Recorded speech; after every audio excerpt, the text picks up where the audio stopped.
5వ అధ్యాయము అంతేకాదు 3వ వచనం, శ్రమ ఏంటంట? ఓర్పును. శ్రమ వచ్చినప్పుడు మనం ఏం కలిగి ఉండాలట? ఓర్పు కలిగి ఉండాలట అండి. మన జీవితాల్లో శ్రమ వచ్చిందనుకోండి, వెంటనే మనం దాన్ని ఎలా తీసుకోవాలి అంటే కొంచెం ఓర్చుకుందాం. యోబు భక్తుడు చూడండి, శ్రమలను ఏం చేశాడు? ఓర్చుకున్నాడు. కాబట్టి మన జీవితంలో శ్రమ ఓర్పును, ఓర్పు ఏంటట? పరీక్షను, పరీక్ష నిరీక్షణను కలుగ చేయనని ఎరిగి శ్రమల యందును అతిశయపడుదుము. చూసారా ఏమిటంట ఇక్కడ అంటున్నాడు? శ్రమల యందు మనం ఏం చేద్దాం? అతిశయపడదాం. శ్రమలలో ఉన్నటువంటి మనము తప్పనిసరిగా ఈ శ్రమల వల్ల మనకి ఒక నిరీక్షణ, ఒక ఓర్పు, ఒక సహనం, ఇవన్నీ కూడా మనం నేర్చుకుంటాం. కాబట్టి మనం శ్రమల యందు మనం అతిశయపడదాం. శ్రమల యందు ఎవరు అతిశయపడతారు? ఏమండి, ఏదైనా ఉద్యోగం వస్తే అతిశయపడతాం, ఏదన్నా కలిసి వస్తే అతిశయపడతాం. శ్రమల్లో కూడా ఎలాగ అతిశయపడతాం?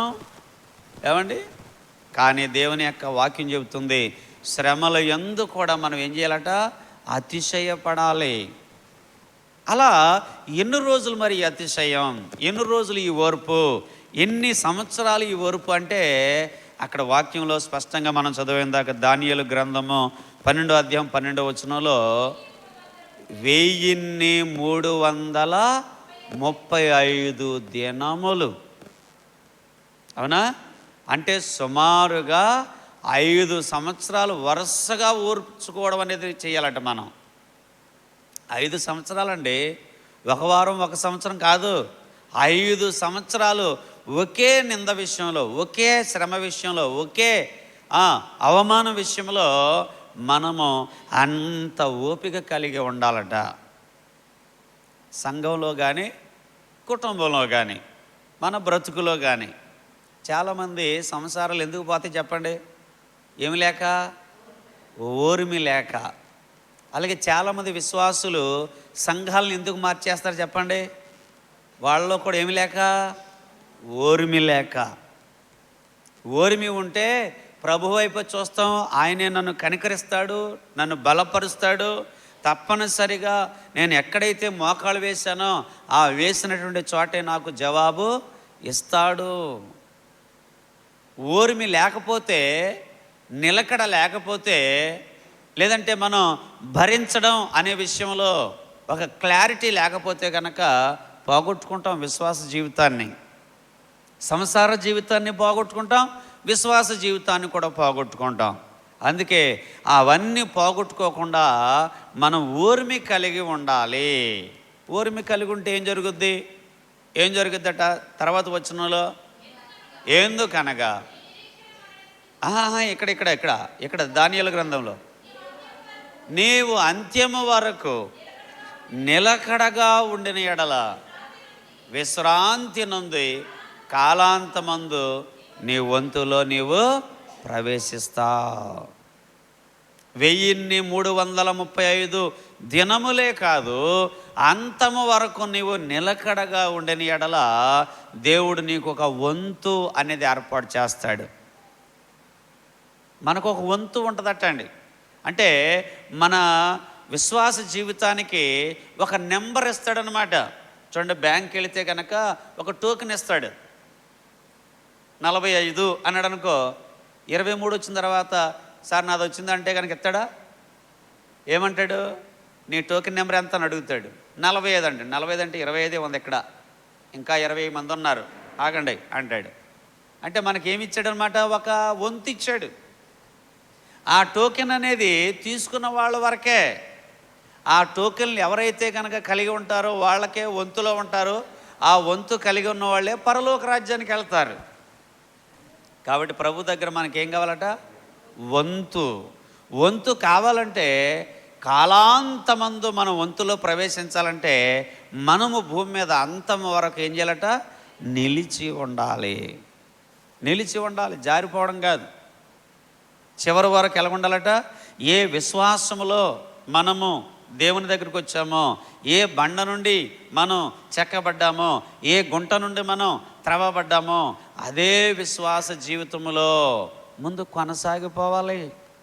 అవునా కదా? ఎందుకంటే విశ్వాసులు అవిశ్వాసులు ఎప్పుడైపోతారు? నిలిచి ఉండనప్పుడు. కావున నిలిచి ఉండడంలో కూడా దేవుడు నీలో నుంచి గమనించే విషయం ఏంటి తెలుసా అండి? నా మీదే నమ్మకం ఉంది, మనుషుల మీద ఎవరికి నమ్మకం లేదు కుమారుడికి అనుకుంటాడు దేవుడు.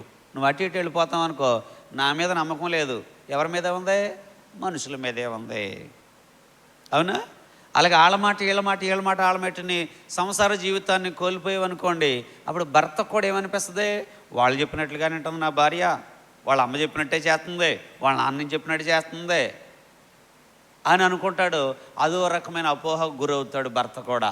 భార్యనంతే, పిల్లలైనంతే. కాబట్టి మనం థర్డ్ పర్సన్ని, అంటే మూడో వ్యక్తికి మనం అవకాశం ఇవ్వకూడదు సంసార జీవితంలో. విశ్వాస జీవితంలో మూడో వ్యక్తి అంటే సాతానుడికి అవకాశం ఇవ్వకూడదు. దేవుడు నీవు, దేవుడు నేను, అంతే. యేసయ్య నువ్వు, యేసయ్య నేను, అంటే ఇద్దరమే. మన యొక్క విశ్వాస జీవితంలో మనం చూసామంటే యేసయ్యని చూడాలి, ఆయన చూసాడంటే మనం చూసే విధంగా ఉండాలి. అలా చివరి వరకు నట్టండి విశ్వాస జీవితంలో ఏం చేయాలంటే మనం నిలకడగా నిలిచి ఉంటే. ఎలా ఉంటే? నిలకడగా నిలిచి ఉంటే మనం కాలాంతమందు విశ్రాంతిలో ప్రవేశిస్తాం. విశ్రాంతి అంటే ఏంటి చెప్పండి?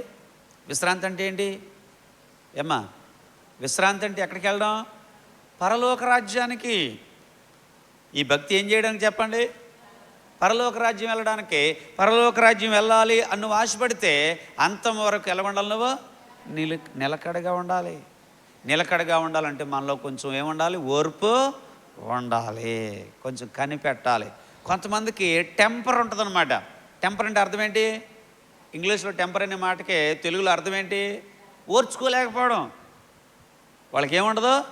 ఓర్చుకోవడం ఉండదు. ఎవరన్నా గబాలమని నేనే మిమ్మల్ని ఒక మాట అనేసాను అనుకోండి, రాగా వచ్చాడు పండు మాస్టర్, ఎందుకు ఈ మాట అన్నాడు అని ఆలోచిస్తారు. ఓర్పు ఓపిక ఉంటే. ఓర్పు ఓపిక లేదనుకోండి, వెంటనే నువ్వు మాస్టర్ తర్వాత చూద్దాం, ఎందుకన్నా వెలగా అని అంటారు, ఏదో తిరుగుతారు. కానీ దేవుని కృపను బట్టి మనం దేవుని పిల్లలం కాబట్టి ఎవరు కూడా అలా ఎదురు తిరిగే స్వభావాలు మనలో. అవును కదండి? ఎందుకని ఓపిక, ఓర్మి. దైవజనుడు గద్దించడం మనకేంటట? తైలాభిషేకం అంటాడు. దైవజనుడు హెచ్చరించడం, బుద్ధి చెప్పడం, గద్దించడం, ఇవన్నీ కూడా వాక్యంలో ఉన్నాయి. తిమోతికి రాసిన పత్రికలో దైవజనుడు సన్నద్ధుడై ప్రతి సత్కార్యమునకు పూర్ణముగా సిద్ధపడి ఉండునట్లుగా బుద్ధి చెప్పుటకును, తప్పుదిద్దుటకును, ఖండించుటకును, హెచ్చరించుటకును ఏమై ఉండాలి? సన్నద్ధుడై. అలాంటి విషయాలు మీరు చక్కగా రిసీవ్ చేసుకున్నంతకాలం మీలో ఏమన్నట్టు? ఓరిమి, ఓపిక. ఓ దైవజనుడి ద్వారా దేవుడు నన్ను గద్దించాడంటే నేను మార్చుకోవాలి. సరే, ఈ మధ్యకాలంలో ఒక ఇన్సిడెంట్ విషయంలో అలాగే ఒక సోదరునితో మాట్లాడడం జరిగింది. వెంటనే ఆయన ఎంత చక్కగా సరేనండి మనం అలాగే ఉందామండి అన్నారు. ఎంత ఆనందం వేసిందో నాకైతే. ఏంటి ప్రతి వాళ్ళు కూడా ఇంత యాంటీగా చెప్తుంటారు, కానీ ఇంతలాగా చక్కగా సరేనండి అన్నాడేంటి ఇంత వెంటనే అని అనిపించింది. అలాంటి గుణాన్ని ఎవరు చూస్తారు? దేవుడు చూస్తాడు. ఓ చక్కగా ఓర్మిక కలిగి ఉన్నాడు ఈ కుమారుడు, ఓర్మిక కలిగి ఉన్నాడు ఈ కుమార్తె, టెంప్ట్ అవ్వట్లేదు, టెంపర్ లేదు, అంటే తట్టుకునేటువంటి చక్కటి శక్తి ఉందని దేవుడు చూస్తాడు. దేవుడు చూసి ఏం చేస్తాడు? మరి మనకే మంచి బహుమానం ఇస్తాడు దేవుడు. అదే విశ్రాంతి. అదే ఏంటంటే చెప్పండి? విశ్రాంతి. అలాంటి విశ్రాంతిలో మనం ప్రవేశించాలంటే మనం ఓపిక కలిగి అంతవరకు మనం ఎలా ఉండాలని చెప్పండి? నిలకడగా ఉండాలి. విశ్రాంతిలో ఏమిస్తాడు? మనకి ఒక వంతు కేటాయిస్తాడనమాట. మన నెంబర్ మందే. ఏమండి? మందిరంలో మన నెంబర్ మందే. అవునా? మనకు ఒక నెంబర్ ఇచ్చాడు దేవుడు. ఆ నెంబర్ మిస్ అవ్వకుండా ఉండాలంటే ఏం చేయాలి? మనం ఏం చేయాలి? ఓపిక కలిగి విశ్వాసంలో ముందుకి కొనసాగిపోవాలి. మనకు ఒక నెంబర్ ఇచ్చాడనమాట. ఒక 95 లేదా 105 లేదంటే కనుక 2 3 ఏదో నెంబర్ ఉంటుంది మనకి. దాన్ని వంతు అంటారు. ఆ వంతు మన వంతు మనకే, మన స్థానం మనకే, మన సీటు మనకే.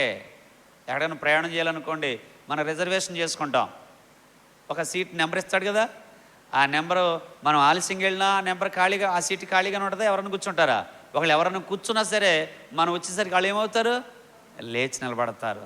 ఎందుకని? మనం రిజర్వేషన్ చేయించుకున్నాం. కాబట్టి దేవుడు కూడా మనకి ఒక సీట్ను ఏం చేస్తాడు? రిజర్వ్ చేస్తాడు. ఎప్పుడయ్యా అంటే అంతమ వరకు ఎలాగున్నప్పుడు చెప్పండి, నిలకడగా. కాబట్టి మీరందరూ అంత నిలకడైన జీవితాలను జీవిస్తున్నారు. చాలా మంచిది, చాలా సంతోషం. ఇదే కొనసాగిద్దాం మనం కడ వరకు. సాతాను మాటలను, అపవాది మాటలను మనం వినొద్దు. కడ వరకు కొనసాగిద్దాం. ఏమైనా సరే ఎవరి చిత్తం? దేవుని చిత్తమే. తప్పనిసరిగా ఆయన చిత్తాన్ని మనం నెరవేరుద్దాం. దేవుడిచ్చేటువంటి ఆశీర్వాదాన్ని పొందుకుందాం. అతిశయపడాలని, ఓర్మి కలిగి ఉండాలని, సహనము కలిగి ఉండాలని, లోబడే తత్వం కలిగి ఉండాలని, అలా కలిగి ఉంటే నాయనా అంతవరకు మేము నిలిచి ఉంటే మేము నాయనా విశ్రాంతిలో మీరే మమ్మలను ప్రవేశింపచేస్తానని మీరు ఇచ్చినటువంటి ఈ శ్రేష్టమైన వర్తమానములు బట్టి నీకు స్తోత్రాలు నాయన. ఇదిగో బిడ్డలందరూ నాయన ఈ సమయంలో నాయన ఇంకనూ కూడి వచ్చినటువంటి అందరూ కలిసి ముందున్నటువంటి ఆత్మీయమైనటువంటి సాతానుకు సిగ్గుకరంగా, పాపికి రక్షణకరంగా, సంఘ బిడలకు, సంఘంలో ఉన్నటువంటి ప్రతి కుటుంబానికి గొప్ప ఆశీర్వాదకరంగా మీరే జరిగిస్తారని మహిమ, ఘనత, ప్రభావములు మీకే ఆరోపించుకుంటూ మా ప్రభువును, మా ప్రియ రక్షకుడైన క్రీస్తు యేసు నామమున అడిగి వేడుకొనుచున్నాను మా తండ్రి. ఆమేన్. మీ అందరికీ వందనాలండి.